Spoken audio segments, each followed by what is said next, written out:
Hello and welcome to Rajya Sabha Television. You're watching The Big Picture with me, Frank Rausen Pereira. A voter turnout of over 55% was recorded as polling in 78 constituencies spread across 19 districts came to an end for the third and final phase of Bihar Assembly elections on Saturday. In this phase, the ruling NDA, which is battling anti-incumbency factor, is locked in a fierce contest against the RJD-led Mahagathbandhan. As many as 2.35 crore voters were eligible to decide the fate of 1,204 candidates today. Despite the pandemic, Bihar saw a considerable voter turnout, with Phase 1 recording 54% votes, marginally lower than 54.75% for the same seats in 2015 elections. Similarly, Phase 2 witnessed 55.7% voter turnout as compared to 56.17% recorded last time. Counting of votes for all the three phases of polling will be held on November 10th. In this edition of The Big Picture, we will analyze the Bihar Assembly elections. Joining me on the program today are Smita Mishra, senior journalist, Shekhar Iyer and Ashok Tandon, senior journalist as well. Thank you to all my guests for joining me on this edition of The Big Picture. Mr. Tandon, let me begin the program with you first. How would you look back at the three phases of polling in Bihar? First of all, I think we all need to congratulate the Election Commission of India for holding a very organized election.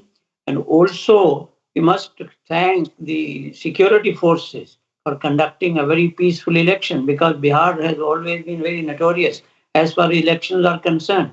I think by and large, the elections have been peaceful. And the fear whether the elections could be held in the pandemic also have been belied. I think the people of Bihar also need to be congratulated for making this festival of democracy a success. The poll percentage is marginally lower than the last election, so which speaks volume of the people of Bihar for coming out in a large turnout. And we could see, big queues. And also, but I must just point out that at certain places we could see that the social distancing was not maintained. Many of the people were not wearing masks, but nevertheless, the overall turnout has been very encouraging. I think it will send out a very clear message to the world that Indian democracy is really vibrant, functional. And example is not only the state assembly election in Bihar, but also the by-elections in so many states. I think that needs to be appreciated.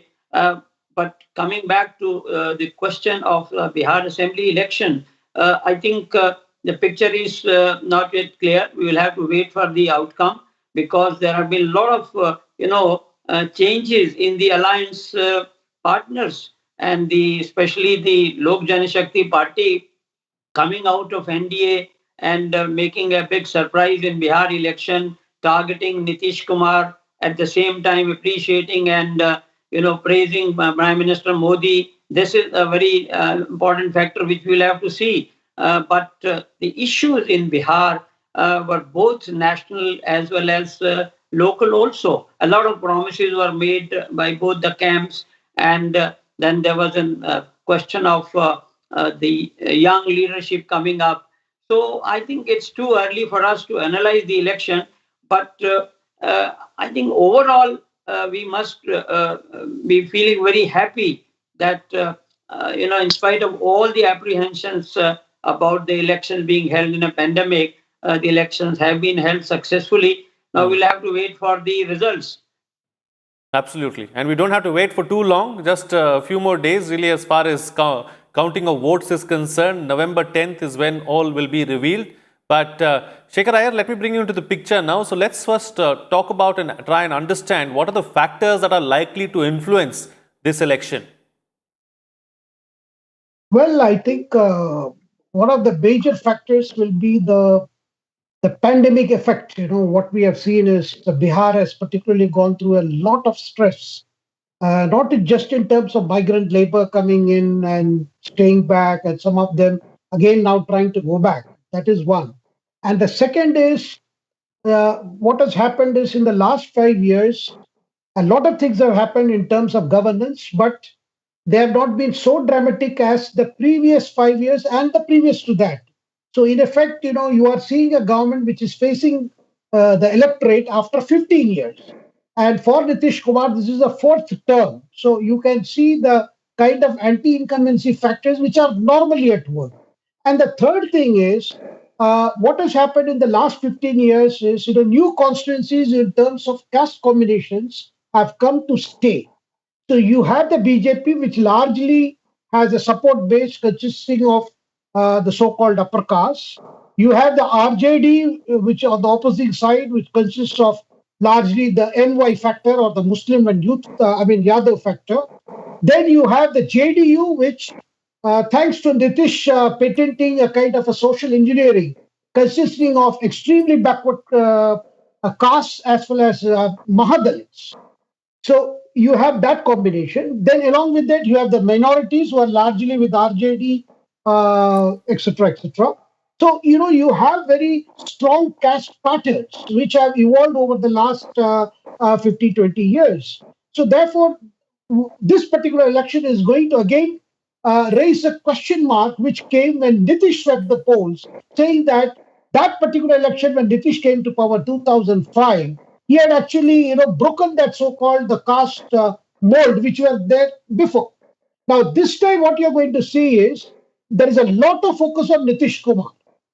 More than I would say India, it is Nitish Kumar. But then this is one election we are also seeing there is a continued popularity for the Prime Minister Narendra Modi, and it is appearing as if it is Narendra Modi's campaign, Narendra Modi's persona and commitment to development, which is actually now pushing the NDA rather than Nitish Kumar alone, who was some kind of a Vikas Babu or Susasan Babu, or there was the driver of the development agenda for NDA in Bihar. So you are seeing a lot of changes that have happened in terms of, and also you have the factor called the Lok Jan Shakti Party.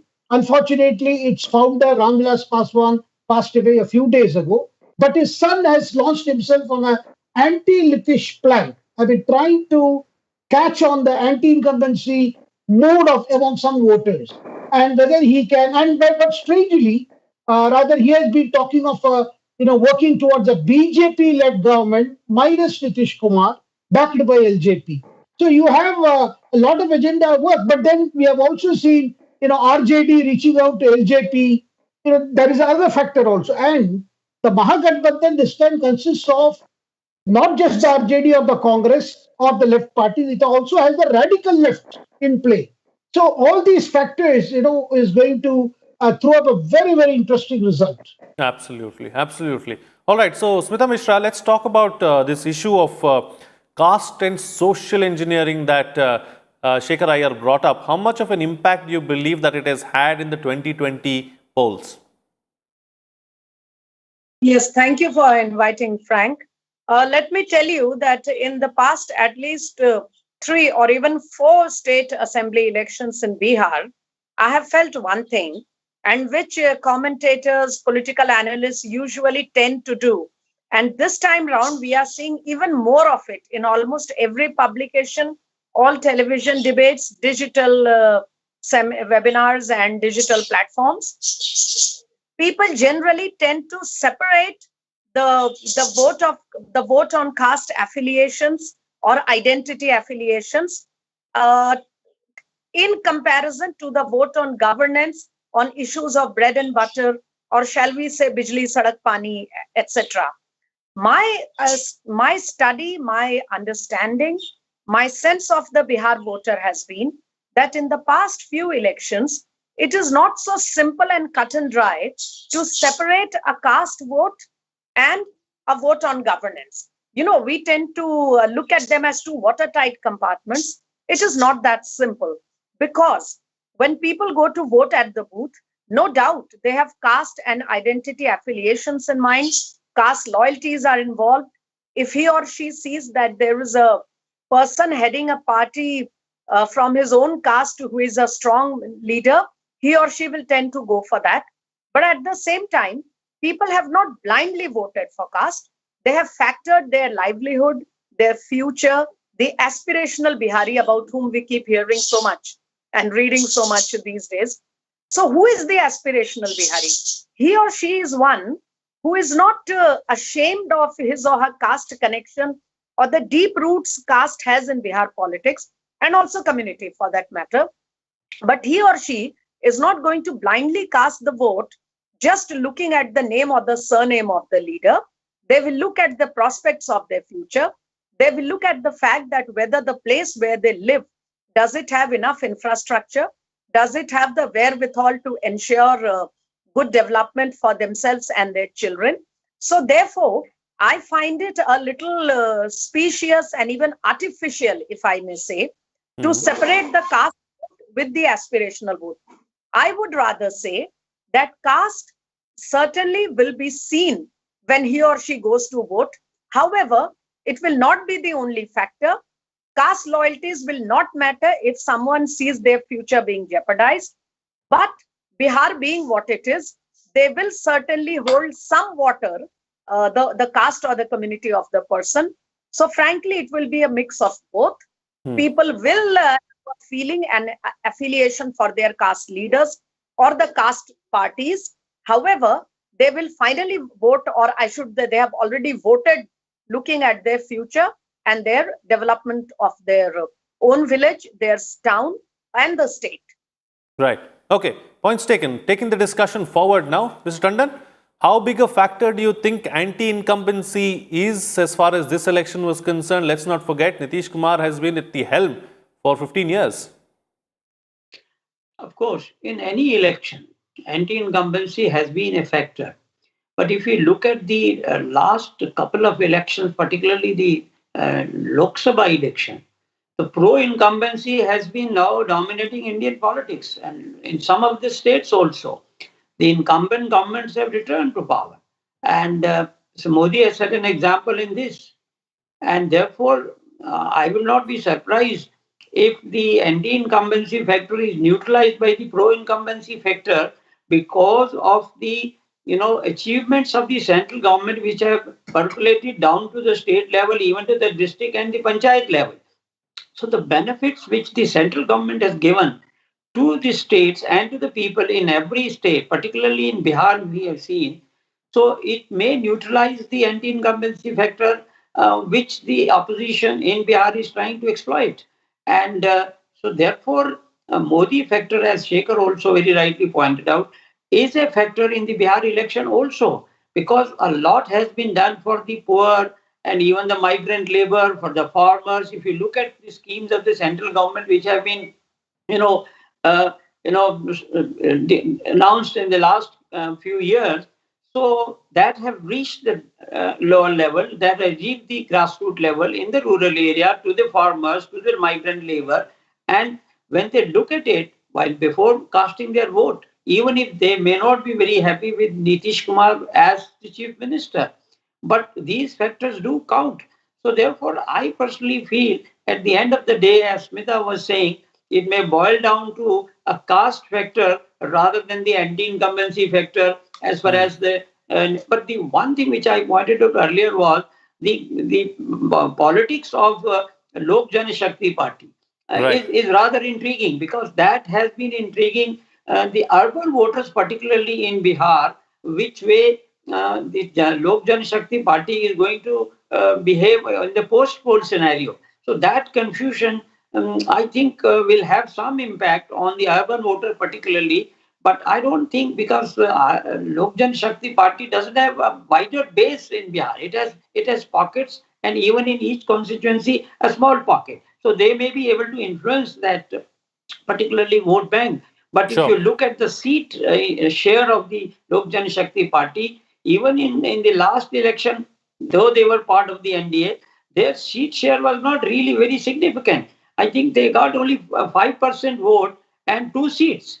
So now when they are fighting alone, how much percentage do they expect? I don't think their vote percentage is likely to increase by a couple of percentage. Maybe from 5%, they may go up to 7%. But in terms of seat, I don't think they are going to cut much ice. But the fact remains that the Mahagathbandhan led by the RJD is formidable. There's no doubt about it, because even in the last election, they got 80 seats and their vote share, although was much less, but because of the alliance, they could perform very well. So Hmm. ultimately, I think in the ultimate analysis, the fight will be between the NDA and the Mahagathbandhan led by RJD. Okay, all right. So this, this point about the LJP, Shekhar Iyer, I'd like to take that forward with you. How much of an impact or how much of an issue on the ground is it? Is the LJP going to get sympathy vote now that Ramvilas Paswan is no more? Do you believe that Chirag Paswan has been able to have the same kind of impact that his father once had? And do you believe that he can take the party forward? Well, I think these are rather, I would say, at the moment, one cannot be very definite about the impacts or the feeling of sympathy for Ramvilas Paswan. But if you look at the candidates put up by LJP, you see, LJP basically has been, has been riding on what is generally called the Paswan vote or the Dushat vote, and they are basically Dalits who do the agricultural work. But then Paswans have moved a lot forward in the last 3 4 decades because they are considered to be the creamy layer among the Dalits in Bihar. That is why Nitish Kumar's patented social engineering saw a concept called Mahadalits and extremely backward castes. So what has happened is, so long as Paswan, Ramvilas Paswan ji was there, there was a lot of support among the Paswans. Now, with Chirag Paswan, who is not easily identifiable as a Paswan leader, quote unquote, in Bihar, so he has rather, put up candidates who did not get tickets in BJP or in JDU, and mostly they belong to the non-backward class communities, and in the hope that they will eat into the JDU votes, or even in some cases maybe even BJP votes, and therefore he will, because his whole strategy is to have about, say, 5 to 6 or at best 10 MLAs with his party, so that he can do some post-poll bargaining. But I do not see such a great success for LJP for the simple fact, because those who are with Nitish, particularly the EBCs and Mahadalits, see, they are also looking at the aggression that they are seeing in terms of the support for RJD. See, when you see that, because you see, there was one particular point we have to remember. Prime Minister was under great compulsion and his own desire to see that none of the COVID protocol was violated in any of his rallies. Therefore, you saw restrictions on the number of people attending the rally, the physical distance being maintained in the rallies. But we did not see a similar thing happening in your Tejasvi Yadav rallies, because nobody was there even to point out that, look, this is a gross violation of Election Commission's guidelines. Therefore, there was a perceptual image, I would say, was created the way the media was reporting, that the huge crowds are surging at Tejasvi Yadav's rally, but similar thing is not happening in the PM's rally. Similar Right. thing was not happening in the PM's rally for the simple reason there were protocols to be followed, and Prime Minister was very insistent that at no case, there should be no room for anyone to say that these have been violated. And besides, Bihar has been passing through a severe stage of pandemic, so that was kept in mind.